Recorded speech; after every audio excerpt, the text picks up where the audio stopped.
Prays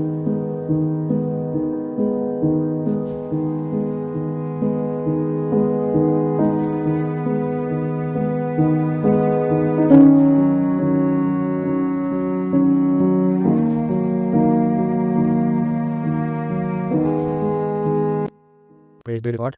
so வந்து time பார்த்தீங்கன்னா ஒரு 11:45 இருக்கும். இந்த டைம் அப்போ நம்ம வந்து எல்லோரும் தூங்குற டைம் அப்போ. ஸோ நம்ம தூங்குறதுக்கு முன்னாடி நம்ம செய்கிற ஒரு விஷயம்லாம் வந்து நம்ம ப்ரே பண்ணிட்டு தூங்குவோம். நம்ம ப்ரே பண்ணும்போது நம்ம நிறைய நேரத்தில் யோசிப்போம், ஏசப்பா நம்ம வந்து நம்ம ப்ரேயர் கேட்பாரா, இல்லை நம்ம மற்றவங்களுக்காக ப்ரே பண்ணும்போது ஏசப்பா நம்ம ப்ரேயர் கேட்டுட்டு வந்து பதில் தருவாரா இல்லையான்ட்டு நம்ம நிறைய கான்ஸ் போகிறோம். ஸோ அந்த கான்ஸுக்கான ஒரு பதில் நான் தர போகிறேன். ஸோ வந்து இன்றைக்கி ஒரு விஷயத்தை பார்க்க போகிறோம். அவர் யாருன்னா ரீஸ் ஹவர்ஸ். இது வந்து October 10, 1879 பிரைன்மன் என்ற ஒரு ஊரில் வந்து வேல்ஸ் நாட்டில் பார்க்குறாரு. அப்புறமேட்டு ஃபினான்ஷியல் டேட்ஸ் ரொம்ப இருந்ததால வந்து அவர் யூஎஸ்ஏ போகலான்ட்டு ஒரு முடிவு எடுத்தார். யூஎஸ்ஏ போனதுக்கப்புறம் மோரிஸ் ரூபன் என்ற ஒரு ஃப்ரெண்டை வந்து அவர் சந்திக்கிறார். அவர் வந்து இயேசு கிறிஸ்துவை பற்றி ரீஸ் ஹவர்ஸ் கிட்ட சொல்கிறார்.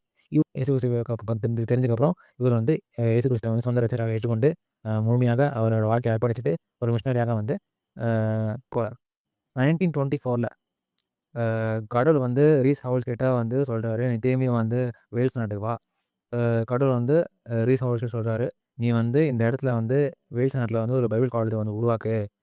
பைபிள் காலேஜ் ஆஃப் வேல்ஸை வந்து ரீஸ் ஹவர்ஸ் வந்து உருவாக்குறாரு. வர நாட்களில் பார்த்தீங்கன்னா வந்து உலகப்போர் 1வது உலகப்போர் வந்து ஸ்டார்ட் ஆகுது. பேட்டில் ஆஃப் டன்கர்க்கில் வந்து வேல்ஸ் நாட்டில் இருக்க சோல்ஜர்ஸ் எல்லாருமா சேர்ந்து வந்து இந்த யுத்தத்துக்கு போகலான்ட்டு முடிவெடுத்தாங்க. அப்போது வந்து தேவன் வந்து ரீஸ் ஹவர்ஸ்க்கு ஒரு தரிசனம் காட்டுறாரு. என்னன்னா வந்து ஒரு பட்டயத்தை எடுத்து கடவுள் வந்து அந்த டன்கர்க் இடத்துல வந்து நிற்கிற மாதிரி ஒரு தரிசனத்தை வந்து ரீஸ் ஹவர்ஸ் காட்டினாங்க. இதை பார்த்த உடனே அவங்களும் ரீஸ் ஹவர்ஸும் அவங்க கூட இருந்த எல்லா ஸ்டூடெண்ட்ஸுமா சேர்ந்து ஜெபிக்க வந்து ஆயத்தப்பட்டாங்க. இவங்க வந்து ஜெபிக்கும் போது சும்மா சாதாரணமாக ஒரு ஜெபம் பண்ணல. இவங்க வந்து ஒரு இன்டர்செஷன் ப்ரேயர்னு ஒரு ப்ரேயர் ஸ்டார்ட் பண்ணாங்க. இன்டர்செஷனை வந்து asking God to pray for oneself or for others. எப்படின்னா வந்து நம்ம வந்து நமக்காக ஜெபிக்க மட்டும் இல்லாமல் மற்றவங்களுக்காகவும் சேர்ந்து ஜெபிக்கிறதுக்கு அந்த ஒரு வாஞ்சை இருக்கணும்ன்ட்டு இந்த இன்டர்செஷன் ப்ரேயர் சொல்லுவாங்க. பண்ண வந்து நிறைய விஷயங்கள், நிறைய அற்புதங்கள், நிறைய அதிசயங்கள் ஆரம்பிக்க தொடங்கிச்சு. அன்றைக்கு இருந்த British prime minister Winston Churchill வந்து இந்த போர் நடக்கிறதுனால அதோட மக்கள் அதோட சோல்ஜர்ஸ் எல்லாருமே வந்து அழிஞ்சு போகிறாங்க, ரொம்ப கஷ்டப்படுறாங்கன்ட்டு கேள்விப்பட்டேன். May 26, 1940 வந்து ஒரு ஜபத்தின் நாளாக எல்லார்கிட்டையும் அறிவிச்சார். ஸோ அன்றைக்கி எல்லாருமே சேர்ந்து ஜெபிச்சாங்க. 3 நாட்களில் வந்து நிறைய போட்ஸ் எல்லாம் வந்து ஆர்மி போட்ஸ் எல்லாம் கம்மியாக வரது தொடங்க ஆரம்பிச்சிச்சு. அந்த புகை மூட்டம் இருந்த இடமெல்லாம் வந்து ரொம்ப சாந்தமாக ஆக ஆரம்பிச்சிச்சு.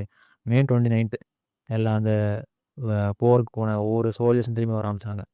வின்ஸ்டன் சர்ச்சில் அன்றைக்கி வந்து ரொம்ப வந்து யோசித்தார், நம்ம நிறைய சோல்ஜர்ஸ் அனுப்பணும். ஒரு 45,000 பேர் தான் வருவாங்கன்ட்டு நினச்சாங்க. ஆனால் அன்றைக்கி தேவன் வந்து 3 லட்சம் சோல்ஜர்ஸை கொண்டு வச்சுருக்காங்க.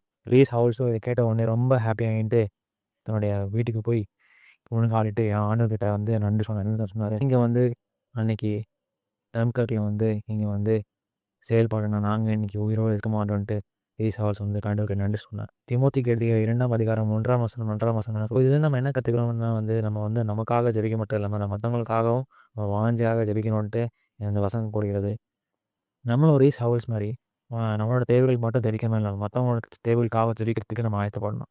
இந்த உலகத்தில் வந்து இஸ்ரேலுக்காகவும் ஈரானுக்காகவும் இந்த போர் நடக்கிற டைமில் கூட நிறைய மக்கள் அழிந்து போகிறாங்க, நிறைய மக்கள் கஷ்டப்படுறாங்க. நிறைய பிள்ளைகள்லாம் வந்து சாப்பாடு இல்லாமல் ரொம்ப அழுது காட்டுற வீடியோவில் நம்ம பார்க்கிறோம்.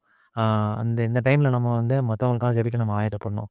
ஸோ வந்து உங்களோட பர்சனல் ப்ரேயர்ஸில் கூட நீங்கள் வந்து உங்களோட ப்ரேயர் பாயிண்ட்ஸ் மட்டும் வைக்காமல் இல்லாமல் மற்றவங்களுக்காகவும் ஜெபிக்கிறதுக்கு நீங்கள் ஆயத்தப்படணும். இந்த லென்த் ஸ்டேஜ் கூட யாரில் உபவாசம் எடுத்து யாரில் இருக்காங்களோ யாரில் ஜெபிக்கிறாங்களோ அவங்களுக்காக நான் வாஞ்ச சொல்கிறேன். இந்த மற்றவங்களுக்காக ஜெபிக்க ஆயத்தப்படணும். கர்த்தர் உங்களை ஆசீர்வதிப்பார்.